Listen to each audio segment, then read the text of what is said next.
二五写真馆是鹿港地区上早开业的翕相馆，在台湾摄影史上有真重要历史地位。纪录片导演陈淑比开时间去访问，每一张相片拢是历史见证。陈淑比也甲这几年整理出来相片，在鹿港公会堂展览，希望这挂老相片继续讲故事。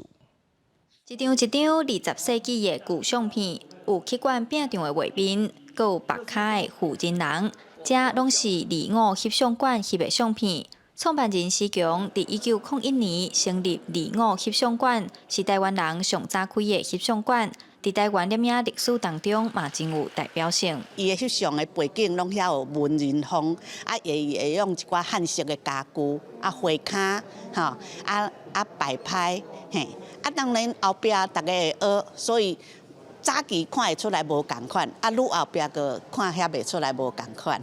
25翕相馆家族后代陈淑美，即摆整理鹿港7个大家族的相片展出，有家尾4架、彩虹路5架、庆昌行单架等等，互大家看到鹿港镇早前的生活模样。你时代伫咧穿的衫裤啦，穿的鞋仔啦，戴的帽仔啦，嘛是感觉这就是种。